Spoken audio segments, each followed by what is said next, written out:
Good morning friends.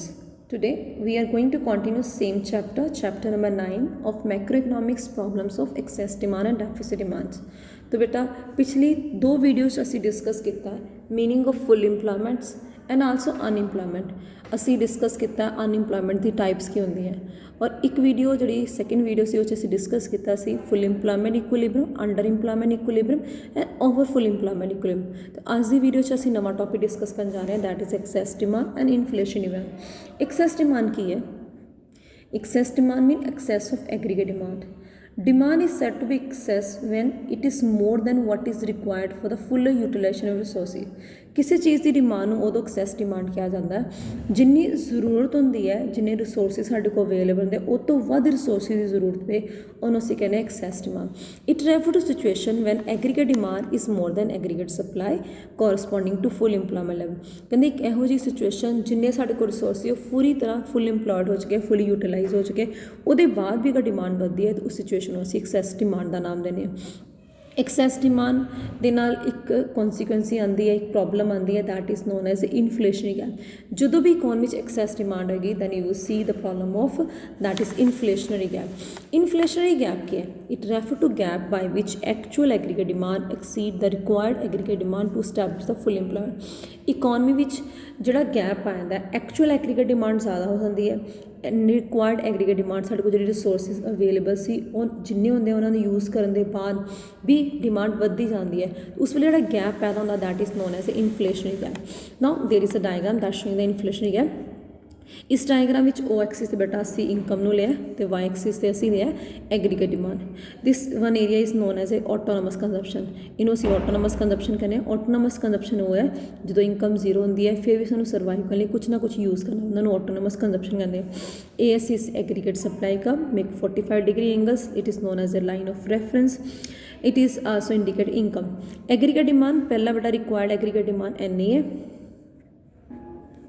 AD is required aggregate demand, AD1 is actual aggregate demand। तो बेटा जी required demand के उपर aggregate supply दोनों intersect करते हैं this is known as full employment equilibrium. This is known as a GDP equilibrium point. Okay जिमें कि सानू पता है इक्विलिब्रियम उत्थे स्टक होंदा जिथे aggregate demand aggregate supply saving investment बराबर होंदी है तो सारे रिसोर्सिस प्रॉपर यूज़ हो रहे होंगे फुली यूटिलाइज हो रहे हैं। बट जे उहदे बाद भी डिमांड बनती है तो न्यू करव एग्रीगेट डिमांड शिफ्ट होकर उपर नूं चला जाता है। ओके ना new aggregate demand curve is AD1 this is actual aggregate demand. तो इत्थे जिहड़ा गैप आया AE तो लैके F0 तक जिहड़ा गैप आया this is known as a inflationary gap. This is known as excess demand. Simply पहला असीं एक्सैस डिमांड का नाम देवांगे। एक्सैस डिमांड के वजह के नाल इन्फ्लेशन आती है तो this is also known as a inflationary gap. तो जे इनू सॉल्व करना है फॉर्मूले की form FY0 that have written FY0 minus E0 Y0 the gap is EF that is known as a inflationary gap. Inflationary gap है as seen the diagram on y-axis we have taken national income, on y-axis we have taken aggregate demand and aggregate supply। aggregate demand intersect aggregate supply curve at the point of E that is equilibrium point E0 लिखे होता है equilibrium point which is a full employment। जिस point पे aggregate demand aggregate supply का दोनों आपस में intersect करते हैं उन्होंने equilibrium point करने। due to increase in investment aggregate demand rise जिवें investment बढ़ती है जिवें demand बढ़ती है तो investment बढ़ानी पैंदी है investment बढ़ती है तो aggregate demand increase होती है। Aggregate demand rises AD to AD1 which shows the inflationary gap which is also known as excess demand। इनू असी excess demand करने। हुण inflationary gap excess demand एक condition आ गई उन्होंने असी अगे consequences explain करते हैं। Next concept due to aggregate demand due to excess aggregate demand there are some consequences। So first consequence as we discussed that is the inflationary gap। inflationary gap बेटा की होंदा है inflationary gap excess demand हो जाती है। excess demand होने की वजह ना बेटा pressure of demand on existing sources ਜਿਹੜੇ resources ज़्यादा सी उन्होंने पर pressure बढ़ता है जिहदे नाल उन्होंने resources का ज़्यादा यूज़ हो जाता है फिर ना cost of production बेटा increase हो जाती है। cost of production increase होने की वजह नाल automatically price rise हो जाता है। जो प्राइस राइज होता है तो output remain same remain constant because resources are already फुटे आउटपुट तो वध नहीं पाती ਐਗਰੀਗੇਟ ਡਿਮਾਂਡ ਵੱਧਦੀ ਜਾਂਦੀ ਹੈ, ਸਪਲਾਈ ਨਹੀਂ ਵੱਧ ਪਾਉਂਦੀ, ਅਤੇ ਇੱਕ ਨਵੀਂ ਚੀਜ਼ ਸਾਹਮਣੇ ਹੈ, that is known as inflation gap, that is known excess demand. Again I am showing with the help of diagram, this one area is known as inflation gap. ਇੱਕ ਨਵੀਂ ਕੌਨਸੀਕੁਐਂਸਿਸ ਨਜ਼ਰ ਆਈ, that is known as inflation gap. ਜੇ aggregate demand excess ਵਿੱਚ ਚਲੀ ਜਾਂਦੀ ਹੈ ਤਾਂ ਸਭ ਤੋਂ ਪਹਿਲੀ problem, critical problem, crucial problem ਸਾਡੇ ਕੋਲ ਸਾਹਮਣੇ ਆਉਂਦੀ ਹੈ, that is inflation gap. Second ਕੌਨਸੀਕੁਐਂਸੀ is wage price spiral. Okay, wage price spiral ਦਾ ਮੀਨਿੰਗ ਕੀ ਹੁੰਦਾ ਹੈ? ਇੱਕ ਪਾਸੇ ਕੋਸਟ ਆਫ ਪ੍ਰੋਡਕਸ਼ਨ ਇਨਕਰੀਜ਼ ਹੋ ਜਾਂਦੀ ਹੈ, ਉਹਦੇ ਕਰਕੇ ਪ੍ਰਾਈਸ ਵੱਧਦਾ ਹੈ, ਉਹ ਪ੍ਰਾਈਸ ਕਰਕੇ ਫਿਰ ਕੋਸਟ ਆਫ ਪ੍ਰੋਡਕਸ਼ਨ ਇਨਕਰੀਜ਼ ਹੁੰਦੀ ਹੈ। ਤਾਂ ਵੀ can say wage we have taken one example, cost of production ਅਸੀਂ ਵੇਜਸ ਨੂੰ ਲਿਆ, wage catch prices and prices catch wage. ਕਿਵੇਂ ਹੁੰਦਾ? ਜਦੋਂ ਮਹਿੰਗਾਈ, ਜਦੋਂ ਮਜ਼ਦੂਰੀ ਜਿਹੜੀ ਵੇਜਿਸ ਹੈ ਉਹ ਜ਼ਿਆਦਾ ਵੱਧਦੀ ਹੈ, ਉਹਦੇ ਕਰਕੇ ਉਦੋਂ ਉਸ ਚੀਜ਼ ਦਾ ਪ੍ਰਾਈਸ ਵੱਧਦਾ ਹੈ। ਜਦੋਂ ਪ੍ਰਾਈਸ ਵੱਧਦਾ ਤਾਂ ਲੋਕ ਫਿਰ ਡਿਮਾਂਡ ਖਾੜੀ ਵੇਜਿਸ ਨੂੰ, ਸਾਡੀ ਤਨਖਾਹਾਂ ਨੂੰ ਵਧਾਇਆ ਜਾਏ। ਅਗੇਨ ਇਕੋਨਮੀ 'ਚ ਹਾਈਪਰ ਇਨਫਲੇਸ਼ਨ ਇਨਫਲੇਸ਼ਨ ਦੀ ਐਕਸਟ੍ਰੀਮ ਪੋਜੀਸ਼ਨ ਹੁੰਦੀ ਹੈ ਜਦੋਂ ਬਹੁਤ ਜ਼ਿਆਦਾ ਕਿਸ ਚੀਜ਼ ਦੀ ਪ੍ਰਾਈਸ ਵਧਦੀ ਹੈ।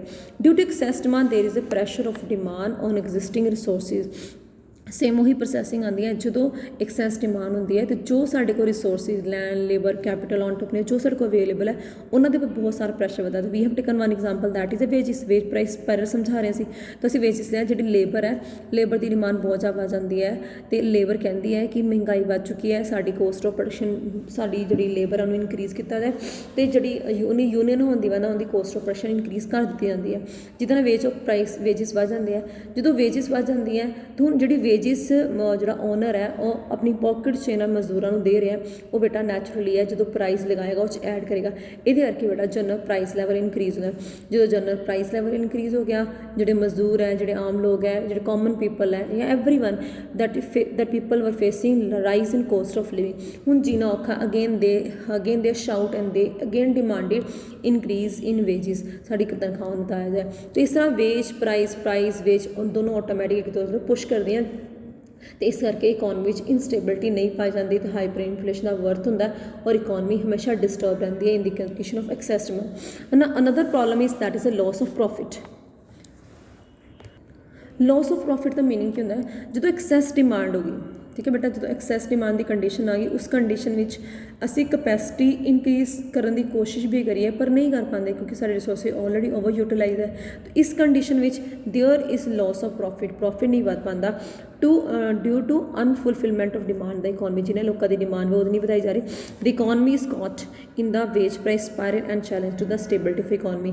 ਔਰ ਇਕੋਨਮੀ 'ਚ ਵੇਜ ਪ੍ਰਾਈਸ ਸਪਾਇਰਲ ਚੱਲ ਪੈਂਦਾ, ਬਹੁਤ ਸਾਰੀ ਕੰਡੀਸ਼ਨ ਆਉਂਦੀ ਹੈ, GDP ਇਨਕਰੀਜ਼ ਨਹੀਂ ਹੋ ਪਾਉਂਦਾ ਔਰ ਇਕੋਨਮੀ ਇੱਕ ਇਹੋ ਜਿਹੀ ਕੰਡੀਸ਼ਨ ਜੋ ਆਉਂਦੀ ਜਿਹਨੂੰ ਅਸੀਂ ਲੋ ਇਕੁਇਲਿਬਰੀਅਮ ਟਰੈਪ ਕਹਿ ਸਕਦੇ ਹਾਂ, ਜਦੋਂ ਟਰੇਸ ਆਊਟ ਕਰਨਾ, ਜੋ ਬਾਹਰ ਨਿਕਾਲਣਾ ਉਹਨੂੰ ਮੁਸ਼ਕਿਲ ਹੋ ਜਾਂਦਾ ਅਤੇ ਇਕੋਨਮੀ 'ਚ ਇਕੋਨਮੀ ਸਟੇਬਿਲਿਟੀ ਨੂੰ ਅਚੀਵ ਕਰਨਾ ਇੱਕ ਬਹੁਤ ਵੱਡਾ ਚੈਲੰਜ ਬਣਦਾ ਕਿ how we can create stability in the economy.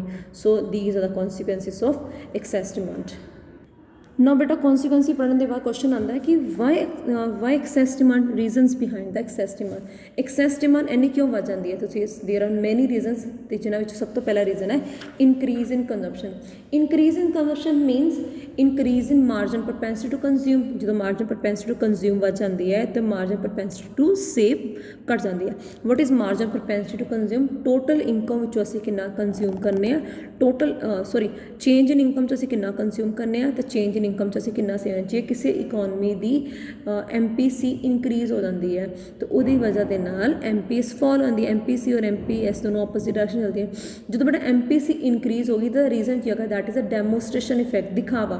ਅਸੀਂ ਰਿਚ ਪੀਪਲਸ ਨੂੰ, ਪੂਅਰ ਪੀਪਲ ਰਿਚ ਪੀਪਲਸ ਨੂੰ ਫੋਲੋ ਕਰਦੇ ਆ, ਜਿਵੇਂ ਉਹ ਆਪਣੀ ਜ਼ਿੰਦਗੀ ਜੀਂਦੇ ਅਸੀਂ ਉੱਦਾਂ ਹੀ ਆਪਣੀ ਜ਼ਿੰਦਗੀ ਨੂੰ ਜੀਣ ਦੀ ਕੋਸ਼ਿਸ਼ ਕਰਦੇ ਹਾਂ। ਤਾਂ due to this one effect increase in consumption, ਤਾਂ ਕੰਜ਼ੰਪਸ਼ਨ ਬਣਦਾ, ਐਕਸੈਸ ਡਿਮਾਂਡ ਵੱਧ ਜਾਂਦੀ ਹੈ। ਦੈਨ ਬੇਟਾ increase in investment.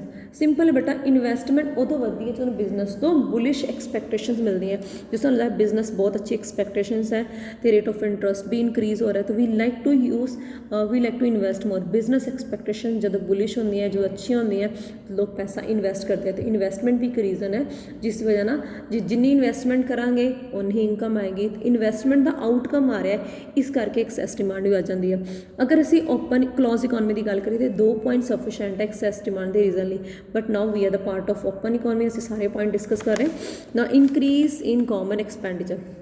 Government expenditure, government ਆਪਣੇ ਖਰਚੇ ਵਧਾਉਂਦੀ ਹੈ। ਗੌਰਮੈਂਟ ਅਗਰ ਅੱਛੀ ਗੌਰਮੈਂਟ ਹੈ, ਕਮਿਟਮੈਂਟ ਕੀਤਾ ਉਹਨਾਂ ਨੇ ਡਿਵੈਲਪਮੈਂਟ ਦੇ ਨਾਲ ਐਜ਼ ਵੈਲ ਐਜ਼ ਵੈਲਫੇਅਰ ਦੇ ਨਾਲ, ਤਾਂ ਡਿਵੈਲਪਮੈਂਟ ਲਈ ਸਰਕਾਰ ਇਨਫਰਾਸਟਰਕਚਰ, ਇਕਨੋਮਿਕ ਇਨਫਰਾਸਟਰਕਚਰ 'ਤੇ ਬਹੁਤ ਪੈਸਾ ਲਗਾ ਰਹੀ ਹੈ, ਰੋਡ ਬਣਾ ਰਹੀ ਹੈ, ਡੈਮ ਬਣਾ ਰਹੀ ਹੈ, ਦੈਨ ਸਟਰੀਟ ਲਾਈਟਸ ਹੈ, ਵਾਟਰ ਫੈਸਿਲਿਟੀਜ਼ ਹੈ, ਬਹੁਤ ਕੁਛ ਦੇ ਰਹੀ ਹੈ। ਅਤੇ ਸੋਸ਼ਲ ਇਨਫਰਾਸਟਰਕਚਰ ਮੀਨ ਕਿ ਵੈਲਫੇਅਰ ਨੂੰ ਵੀ ਪ੍ਰਮੋਟ ਕਰ ਰਹੀ ਹੈ।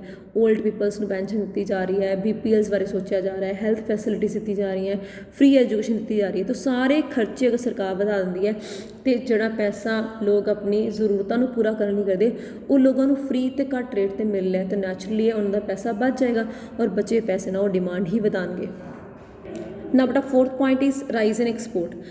ਅਗਰ ਓਪਨ ਇਕੋਨਮੀ ਦੀ ਗੱਲ ਕਰੀਏ ਤਾਂ ਐਕਸਪੋਰਟ ਇੰਪੋਰਟ ਵੀ ਜ਼ਰੂਰ ਆਉਣਗੇ। ਅਤੇ rise in export, excess demand ਇਸ ਕਰਕੇ ਵੱਧ ਜਾਂਦੀ ਹੈ ਕਿ ਜਿਹੜੀ ਸਾਡੀ ਚੀਜ਼ਾਂ ਦੀ ਕੁਆਲਿਟੀ ਅਗਰ ਅਸੀਂ ਇੰਪਰੂਵ ਕਰ ਦਈਏ, ਅਸੀਂ ਇਹਦੀ ਕੋਸਟ ਆਫ ਪ੍ਰੋਡਕਸ਼ਨ ਰਿਡਿਊਸ ਕਰ ਦਈਏ ਔਰ ਫੋਰਨ ਮਾਰਕੀਟ ਦੇ ਨਾਲ ਅੱਛੀ ਚੀਜ਼ਾਂ ਬਣਾਈਏ, ਤਾਂ ਫੋਰਨ ਲੋਕ ਸਾਡੀ ਚੀਜ਼ਾਂ ਨੂੰ ਕੰਪੇਅਰ ਕਰਨ ਕਿ ਇਹਨਾਂ ਦੀ ਚੀਜ਼ਾਂ ਸਾਡੀ ਆਪਣੀ ਮਾਰਕੀਟ ਤੋਂ ਜ਼ਿਆਦਾ ਬੈਟਰ ਹੈ ਔਰ ਘੱਟ ਰੇਟ 'ਤੇ ਹੈ, so they like to import from India. ਤਾਂ ਜਦੋਂ ਇੰਡੀਆ ਬਾਹਰ ਚੀਜ਼ਾਂ ਭੇਜੇਗਾ ਅਤੇ ਇੰਡੀਆ ਦੀ ਜਿਹੜੀ ਚੀਜ਼ਾਂ ਦੀ ਡਿਮਾਂਡ ਬਾਹਰ ਦੀ ਮਾਰਕੀਟ 'ਚ ਵੱਧ ਜਾਏਗੀ, ਤਾਂ ਉੱਥੇ ਵੀ ਐਕਸੈਸ ਡਿਮਾਂਡ ਦਾ ਕੇਸ ਆ ਗਿਆ। ਦੈਨ ਬੇਟਾ ਫਾਲ ਇਨ ਇੰਪੋਰਟ। ਇੰਪੋਰਟ ਦਾ ਮਤਲਬ ਹੈ ਚੀਜ਼ਾਂ ਬਾਹਰੋਂ ਮੰਗਵਾਉਣਾ। Excess demand may also rise when price of foreign goods is hard in the domestic market. ਤਾਂ ਕਈ ਵਾਰੀ ਸਾਡੀ ਐਕਸੈਸ ਡਿਮਾਂਡ ਉਦੋਂ ਵੀ ਰਾਈਜ਼ ਹੋ ਜਾਂਦੀ ਹੈ ਜਦੋਂ ਫੋਰਨ ਗੁਡਸ ਦੀ ਜਿਹੜੀ ਡਿਮਾਂਡ ਹੈ ਉਹ ਹਾਇਰ ਹੋ ਜਾਂਦੀ ਹੈ as compare to domestic goods. So these are some cases. ਇਹਦੇ ਇਲਾਵਾ ਸਰਕਾਰ ਅਗਰ ਟੈਕਸਿਸ ਨੂੰ ਘੱਟ ਕਰ ਦੇ ਤਾਂ ਲੋਕਾਂ ਦੇ ਹੱਥ 'ਚ ਡਿਸਪੋਜ਼ੇਬਲ ਇਨਕਮ ਜ਼ਿਆਦਾ ਆ ਜਾਏਗੀ। ਅਗਰ ਸਰਕਾਰ ਟੈਕਸਿਸ ਨੂੰ ਘੱਟ ਕੇ ਦੇ, ਲੋਕਾਂ ਦੇ ਹੱਥ 'ਚ ਡਿਸਪੋਜ਼ੇਬਲ ਇਨਕਮ ਬੇਟਾ ਜ਼ਿਆਦਾ ਆ ਜਾਏ, ਤਾਂ ਉਸ ਇਨਕਮ ਨੂੰ ਲੈਵਿਸ਼ਲੀ ਸਪੈਂਡ ਹੀ ਕਰਨਗੇ, ਤਾਂ ਇਸ ਕੇਸ ਵਿੱਚ ਐਕਸੈਸ ਡਿਮਾਂਡ ਵਧੇਗੀ। So today we discuss about the meaning of excess demand. Then ਬੇਟਾ ਉਹਦੇ ਵਿੱਚੋਂ ਅਸੀਂ ਟੌਪਿਕ ਡਿਸਕਸ ਕੀਤਾ inflationary gap with the help of diagram. ਉਹਦੇ ਵਿੱਚ ਅਸੀਂ ਡਿਸਕਸ ਕੀਤਾ ਕੌਨਸੀਕੁਐਂਸਿਸ ਅਸੀਂ ਮੇਨ ਪੁਆਇੰਟ ਇਨਫਲੇਸ਼ਨ ਦੀ ਪੂਰੀ ਪ੍ਰੋਸੈਸਿੰਗ ਡਿਸਕਸ ਕੀਤੀ, wage price spiral, loss of profits and also that is a instability in the economy. Then ਬੇਟਾ ਐਂਡ ਵਿੱਚ ਅਸੀਂ ਡਿਸਕਸ ਕੀਤਾ causes of excess demand. So this is about today's topic. तो in next video we discuss about the deficient demand.